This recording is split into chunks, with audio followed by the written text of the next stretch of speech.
Mbote na ba téléspectateurs ya masolo na diaspora, mbote na balandi ya masolo na diaspora, lelo na ye lisusu parce que naza na besengo belé en tant que patriote, en tant que mwana mboka na ye po tosolola toujours ndenge tomesana kosolola, toza na ba quelques sujets oyo tokolobela lelo mai matali ekolo mboka Congo. Lelo tokolobela équipe nationale na biso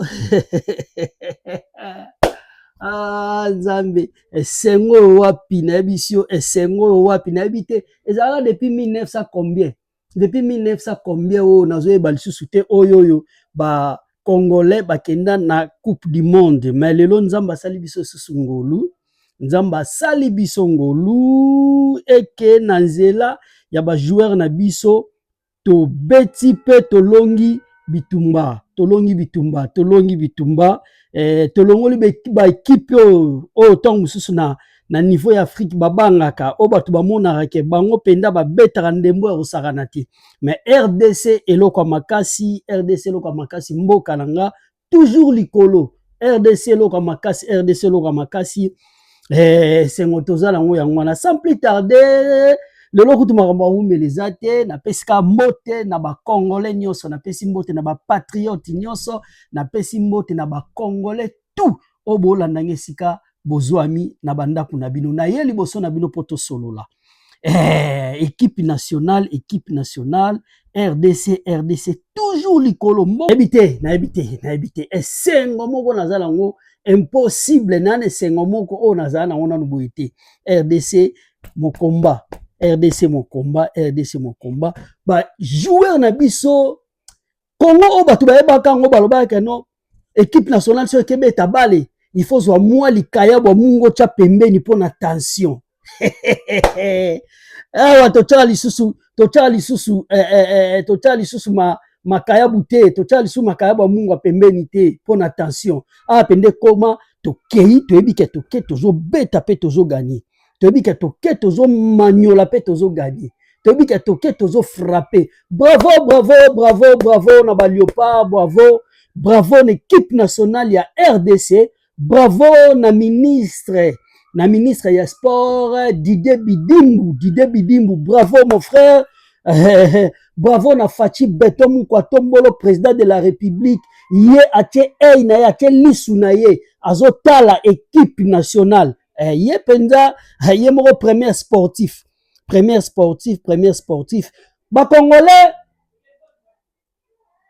ba joueur na biso balongoli biso soni eza sengo mingi pona ba joueur na biso balongoli biso soni na bitumba oyo ya mbula lelo tozo chama ko na biso na mondial tozo chama ko na biso za na porta mondial ba jogo ba sepeli si biso ba jogo ba beti to sepeli neve ya Martin Fayulu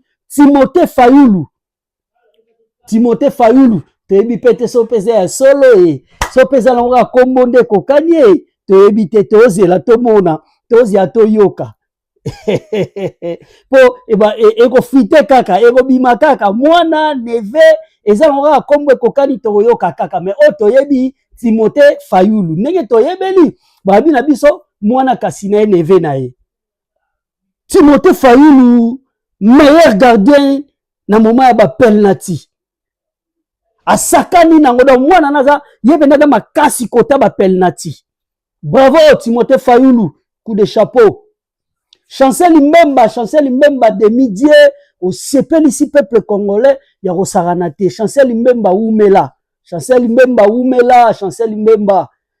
les justice de Dieu yana maloba na yo ezo continuer ko sala boulot palais tala ba résultat lango sur le terrain bravo Chancel Mbemba Cédric Makabu bravo Meshak beta toro Meshak félicitations bandeko na biso na ba ono tu na yebi kombo te ba félicitations ebele ba jogo na biso toko tanga te TV za radio te toza te po totanga bakomba ba joueur non surtout félicitations na entraîneur Sébastien et le binango président de la République, tu es le meilleur entraîneur. Zamba Pambola yo Sébastien. Merci beaucoup.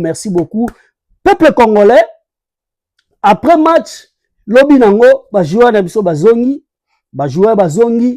bayambi bango na stade Kamanyo, la stade na bango ndenge zalaka kaka, président de la République, premier sportif, premier joueur, azalaki wana premier gardien.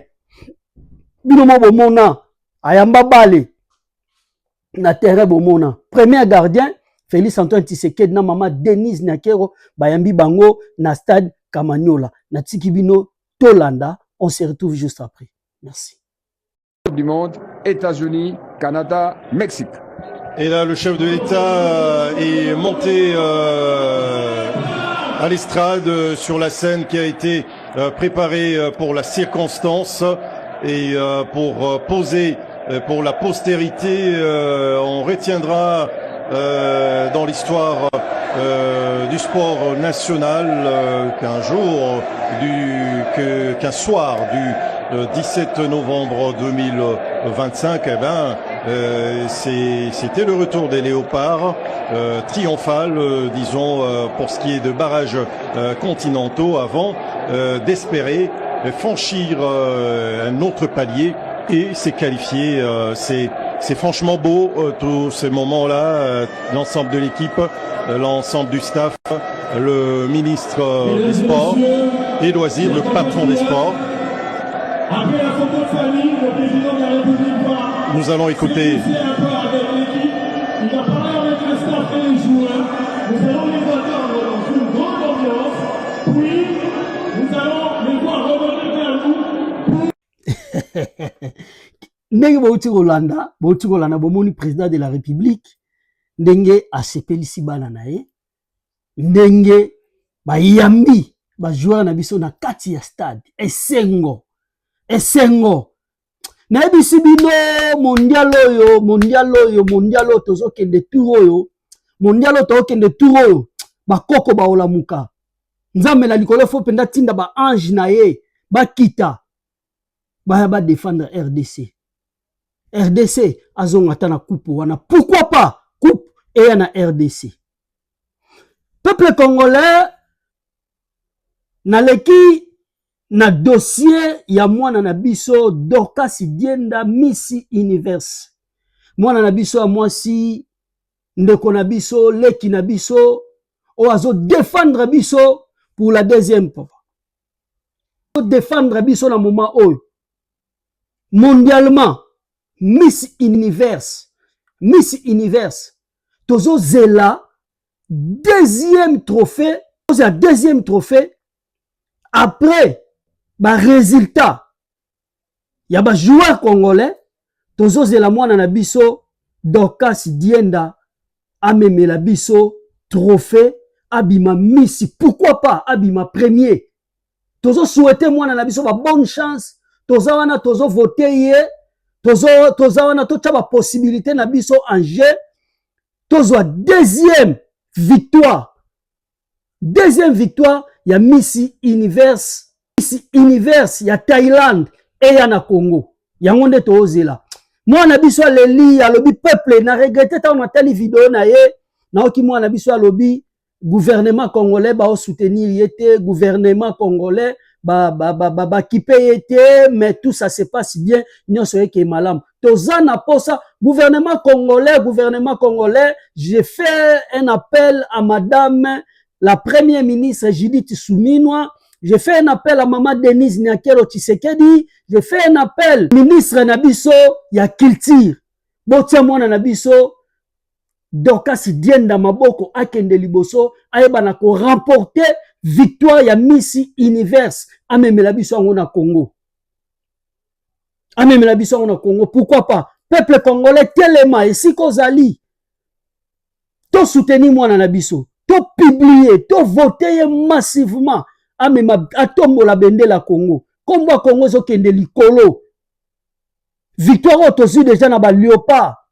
Toze la deuxième victoire oyo tozwa na nzela mwana na biso Dorcas Dienda Miss Universe tozo zelango maboko akofongwama pe nazo ndima na kombo ya Yesu Masia Jésus Christ de Nazareth tokolonga pe Dorcas akomemela biso trophée na kati ya mboka na biso victoire ekoya na mboka na biso nasengi kaka na gouvernement congolais makambo ya kotia maboko yango makambo ya soutenir yango to soutenir Dorcas Dienda a remporter victoire a memela biso yango na mboka pourquoi pas to soutenir mwana oyo to tia maboko na mo déjà niveau na ye déjà ndenge zo kendele aza déjà na impact aza na niveau likolo alors to tika ete to tombola to pousser to tindika ya mata amemela biso trophée wana na otika bino bolanda annonce ya mwana na biso Dorcas Dienda oyo ya lobaki maku oyo ezoleka na mboka Thaïlande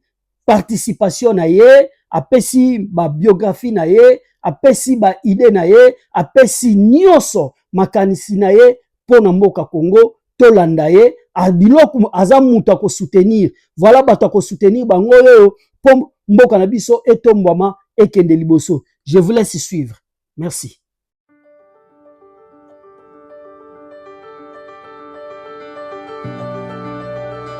Bonjour, je suis Dienda Cassinde Dorcas, Miss Univers RDC 2025 et j'aimerais vous parler de mon pays, un géant d'Afrique, un pays aux richesses inestimables, une catastrophe géologique comme le disent certains, parce que sous nos pieds dorment les minerais les plus rares du monde. La République démocratique du Congo, traversée par le fleuve Congo, qui est le plus puissant d'Afrique. Le pays abrite 60% de la forêt équatoriale, qui est le deuxième poumon de la planète, avec plus de 100 millions d'âmes, de cultures multiples, de langues et de musique. Mais derrière cette beauté, il y a des blessures. Près de 30 ans de guerre à l'est du pays. Des vies brisées, des enfants privés d'éducation, des jeunes sans avenir poussés vers les armes. Ces conflits engendrent des conséquences dramatiques. Alors, j'ai choisi de me lever. Depuis presque 6 ans maintenant, j'accompagne un orphelinat dans la capitale qui est Kinshasa, en offrant des vivres, en prenant en charge la scolarité des enfants, afin qu'ils ne soient pas privés de leur droit fondamental, celui d'apprendre. Avec l'ONG Cœur Africain, nous avons réussi à récolter des fonds afin de permettre à scolariser plus de 200 enfants à Kinshasa. Nous avons visité des orphelinats, des écoles, nous avons partagé des repas, des sourires, mais surtout de l'espoir. J'ai parlé aux jeunes filles pour leur dire « Tu as le droit de rêver », mais surtout, l'instruction est ta clé. Avec Cœur Africain, nous portons un projet commun, ambitieux et profondément humain. Créer un centre d'accueil capable de recueillir des enfants abandonnés et vulnérables, pour leur offrir ce que tout enfant mérite, un foyer, de l'éducation, de la nourriture, de l'amour, mais aussi le droit à la scolarité. Nous sommes conscients que les efforts de quelques personnes ne pourront pas suffire, car hélas, beaucoup d'autres enfants continuent de grandir sans instruction, condamnés à l'ignorance, et beaucoup d'autres meurent de malnutrition et de misère. C'est pourquoi nous lançons un appel sincère à vous toutes et tous qui suivez cette vidéo, qui êtes touchés par cette cause. Nous vous invitons à venir joindre vos forces aux nôtres, afin que nous puissions offrir un avenir meilleur à ces enfants. Nous avons besoin de votre soutien, votre solidarité, mais surtout de votre générosité. Je suis persuadée qu'ensemble, nous pouvons changer le destin de ces enfants. Ensemble, nous pouvons briser le cercle de la pauvreté et de l'oubli. Ensemble, nous pouvons bâtir un avenir où chaque enfant aura droit à une éducation, à la santé et à la scolarité. Ce combat n'est pas seulement le mien, ni celui de quelques-uns. C'est un combat qui nous dépasse.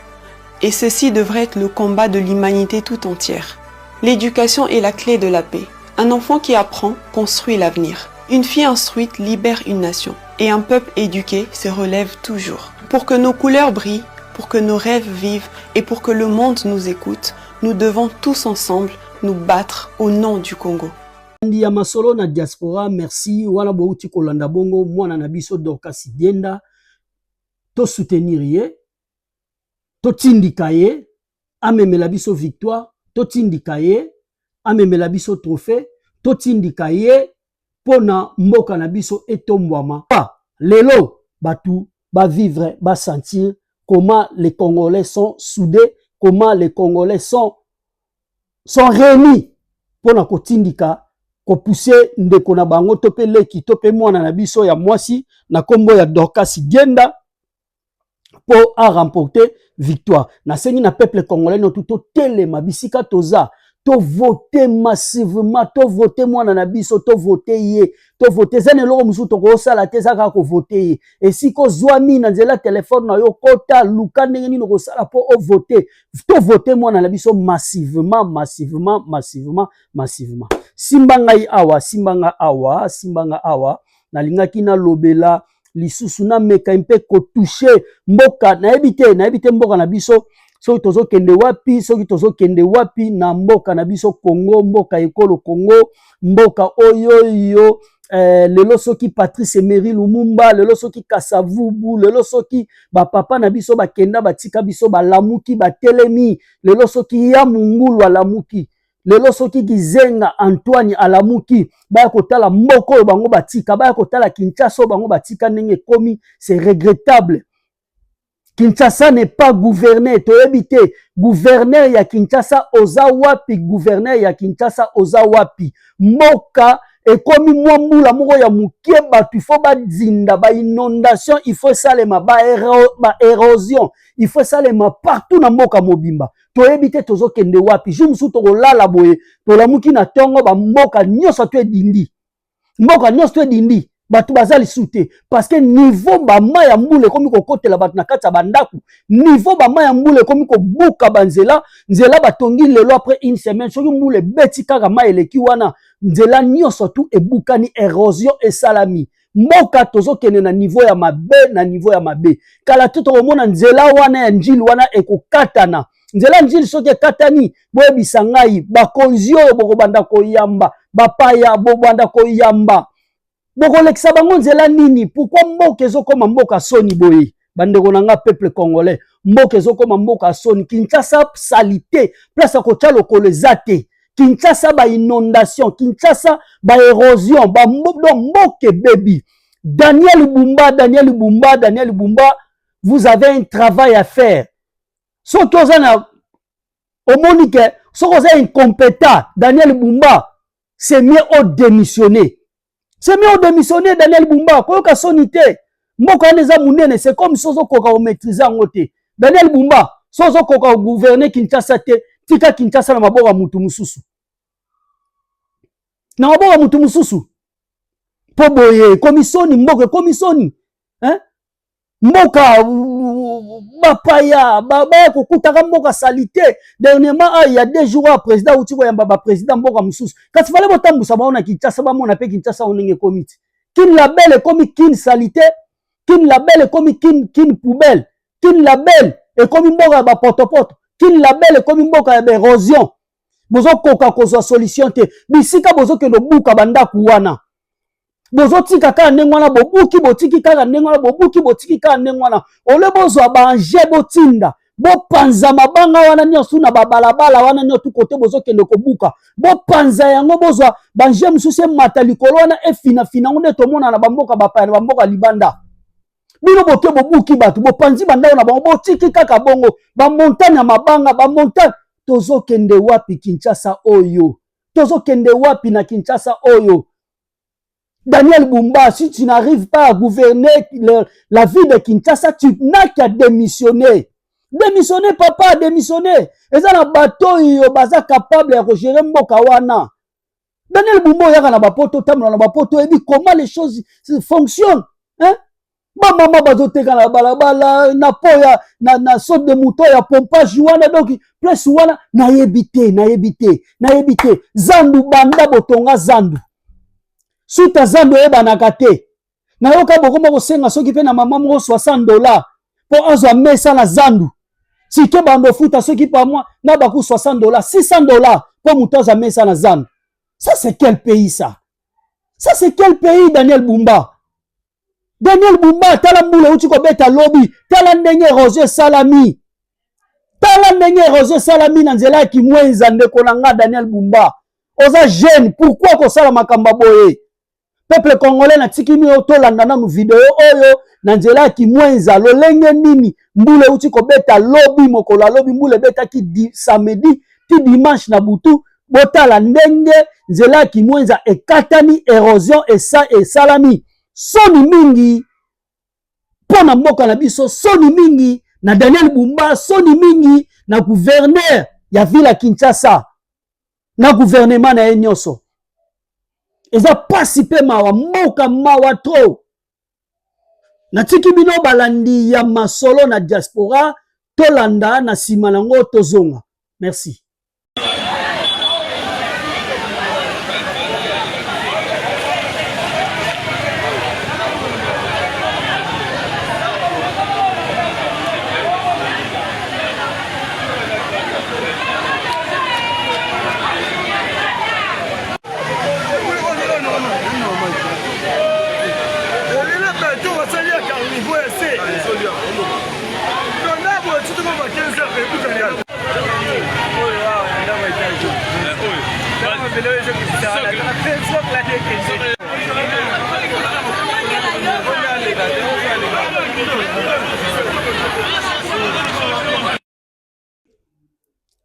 Merci bouti kolanda bomoni ba érosion we salami na route kimwenza nzele kabwani lisusu iza pasi tozo senga na Daniel Bumba ayeba kozwa ba responsabilité na ye na maboko mboka wana toyako otika bango te tant mbongo ezobima po misala esalema il faut misala esalema balandi ya masolo na diaspora simbanga ya wabo simbanga ya wa makasi awa nalingi nazwa dossier wazalendo bandeko nanga nazo lobaka pe nazo continuaka koloba kaka ke eza na makambu oyo bino bozoyeba te voilà pourquoi nazo loba na bino to soutenir ndeko na biso frère na biso le président de la République Félix Antoine Tshisekedi Tshilombo parce que makambo azo sala eza minene pe eza makasi bandeko nanga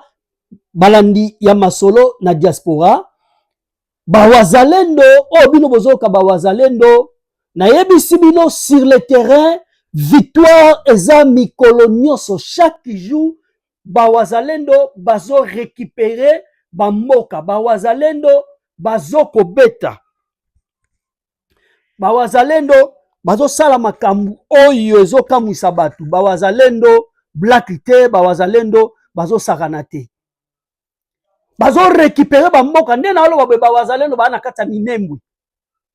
Au moment où je vous parle les wazalendo c'est dans le village de Minembwe bawazalendo baza wana ba récupérer Minembwe destination ezali Goma Bukavu ba récupérer mboka na biso ba récupérer mabele na biso oyo bangunya bavandi oyo ba rebelle bavandi wana to récupérer yango toko récupérer yango tozo récupérer mabele na biso kala mingi te to récupérer bamboka nyonso oyo ba rebelle ba botoli bandeko balandi ya masolo na diaspora nakotika bino bolanda me yambo ete bolanda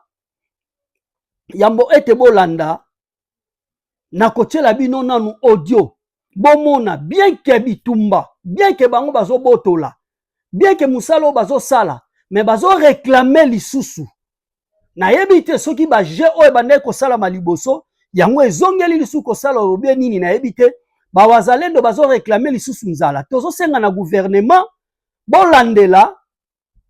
bolandela ba ration to pe mbongo oyo ezobima pona ba ration ya ba wazalendo bolandela boyeba est-ce que ezokoma to ezokoma te parce que ngai personnellement naza na audio moko o bandeko yanga ba wazalendo batindelinga yango nga nalingi na partager yango na bakonzi ya mboka boyoka audio oyo bino balandi ya masolo na diaspora boyoka bo comprendre nini ezoleka mais toza na posa gouvernement acha maboko na basoda na biso gouvernement asunga ba wazalendo oyo bazobunda pona ekolo bapesa bango makoki nyonso ekosenga pona bango po ba yeba na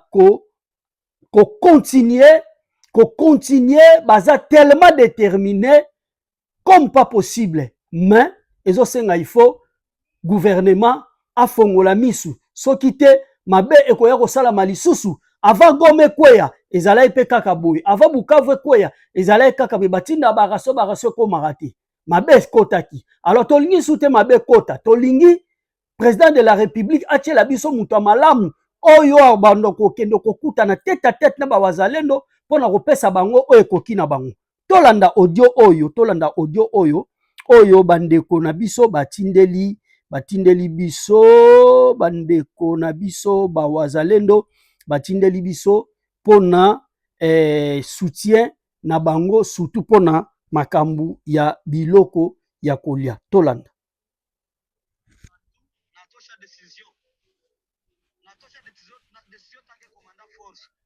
Nasema kila institution ya leta inapasha tosha effort de guerre kustenire bazalendo. Bazalendo hawezi kufa njala na franga ziko zinaingia Uvira. Ile tunaikatala. Kila institution kuwa na contribue chaque fin de semaine inatosha effort de guerre kustenire batoto yetu wenye walijitolea kukufia nchi. Je pense que Bolandi na bandela ngosu pour la deuxième fois pona bato bayokaka Swahili bacha matoi très bien balanda. Partout natosha decision tanke commandant force. Nasema kila institution ya leta inapaswa tosha effort de guerre kustenire bazalendo. Bazalendo hawezi kufa njala na franga ziko zinaingia Uvira. Ile tunaikatala. Kila institution kuwa na contribue chaque fin de semaine inatosha effort de guerre kustenire batoto yetu. Je pense que bandeko ya balandi ya masolo na diaspora bolandi yango très bien ndenge nini bolandi très bien audio wana bolandi audio wana très bien tozo senga kaka na gouvernement bayeba nako sunga bandeko na biso bawazalendo po bayeba nako atteindre objectif na bango pona ko libérer Goma pe Bukavu. Na tiki bino bolanda ba vidéo na bango sur le terrain, botala makambu bango bazo sala, botala nde bazo récupérer bamboka. Bolanda, on se retrouve jusqu'après. Mais tutajikaza Munyarwanda huyu mtu ambaye hakutahiriwa hata kamata nchi yetu kwa bure. Hapana, mtu hakutahiriwa hata kamata, mtu mwenye hakutahiriwa hata kamata nchi wale waisiwe konsi hata kamata nchi. Hii ni nchi ya mababu yetu, batatetu ndio walituachiaka hii nchi. Nous sommes déterminés avec courage. Mwana mboka mwana mboka okay, merci. Bapeti manangia peti muko minembo hapa lebo ona estro kende inga kule ona huyo inga kule we ona pecha delegation magumu kitu bure kamata sasa niingie kule kamata niingie lazima oneka yao hakuna lazima oneka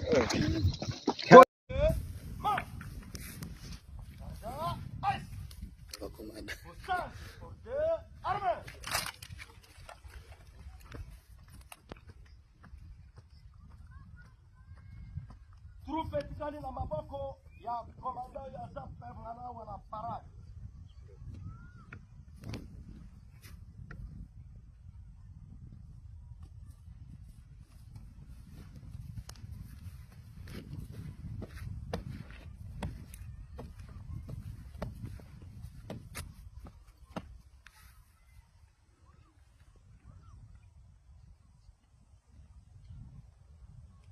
Mon commandant région.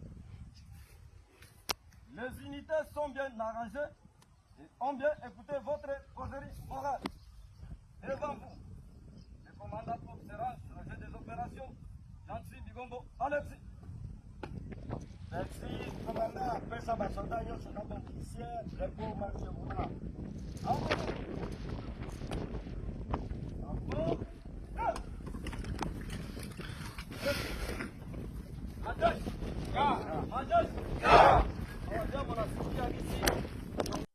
Merci beaucoup na balandi ya masolo na diaspora wana bouti kolanda ba soldat na biso ba wazalendo bana ya mboka, bana mabele, des pères et des mères, o bazo bundela mboka na biso, bao bazo sala fierté ya mboka na biso, ba waza, bazo beta, bao récupérer ba mboka, mais quelque part, bazo le lanzala, to sengi na peuple na gouvernement congolais, botelema, soki, batu bakomi ko réclamer boy, c'est qu'il y a quelque chose, peut-être ba rason na bango ezo komate, yango to sengi na bino, gouvernement congolais, Fachi Beton, Mukwa Tombolo, yo oyo kaka peuple na yo, lukana no landela oyeba, qu'est-ce qui ne va pas pour na peuple congolais, azala, pour na bawazalendo, bazala, kolela, bakoma kolela nzala, du point, voilà.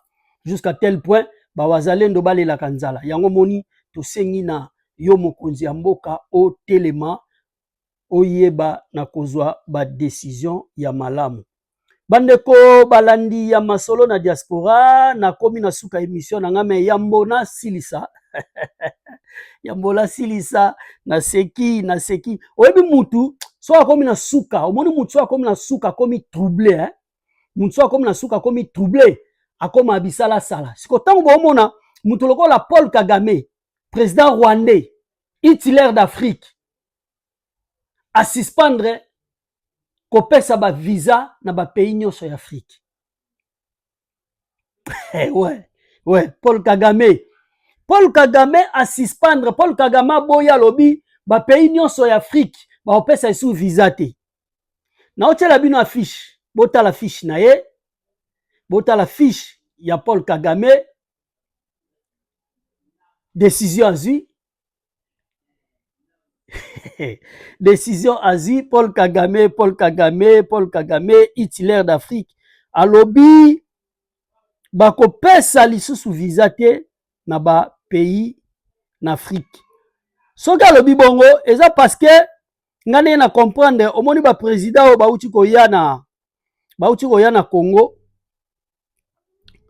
Bauti ko ya na Congo oyo ye asepelite. Qu'est-ce qu'il a écrit? Kigali annonce une exception totale. Kigali annonce une exception totale des visas pour les citoyens de l'Union africaine. Quels que soient les motifs du séjour, tourisme, affaires, familiales, conférences, donc à suspendre ba visa wana nyonsotu. Cette mesure s'inscrit dans la stratégie de Rwanda visant à promouvoir un marche continentale intègre et à encourager la libre circulation africaine. Yango balandi ya masolo na diaspora. Yango yo na tikibino bolanda botala yango yo. Voilà, et c'est ça. Voilà ce qu'ils ont écrit. Voilà, c'est ça.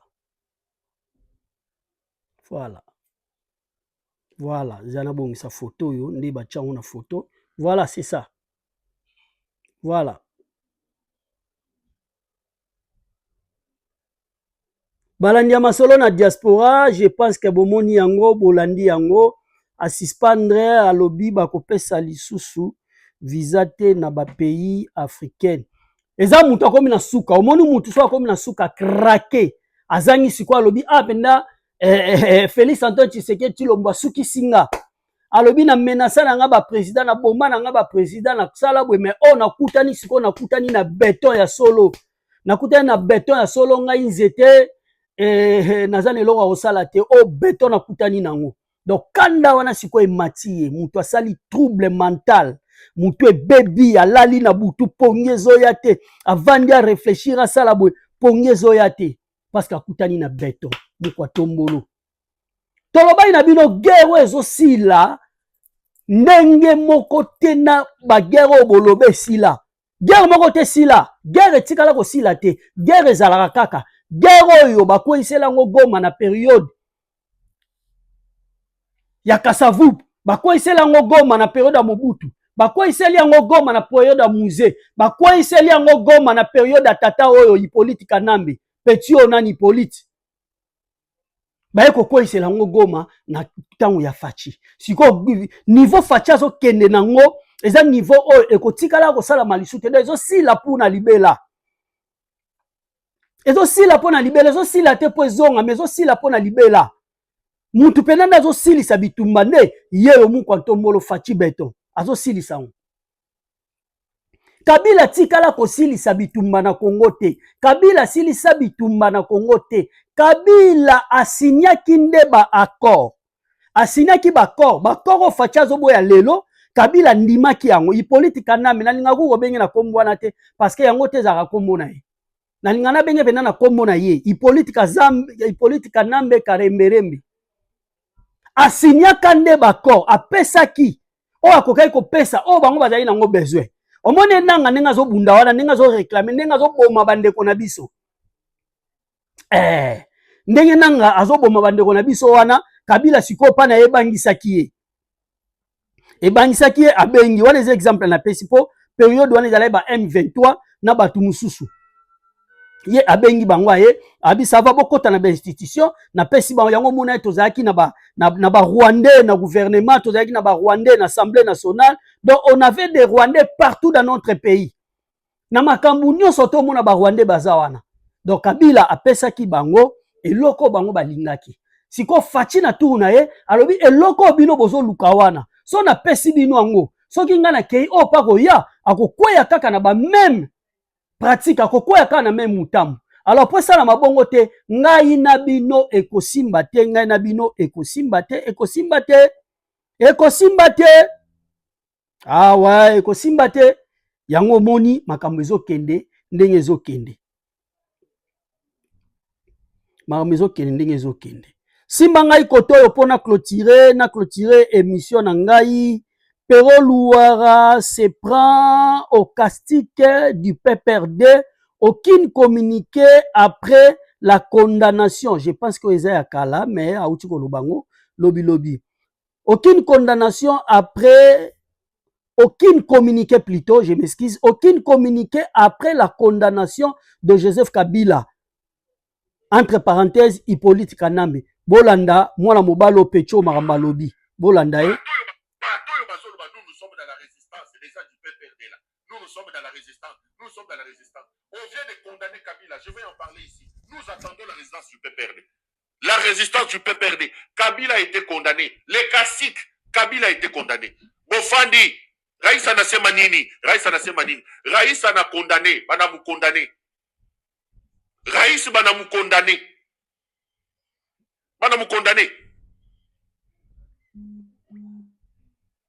Bofandi poire. Pas de communiqué, pas de conférence, rien. Les Kassik et le PPRD. Tant qu'on a voyé Kolobo au lobby.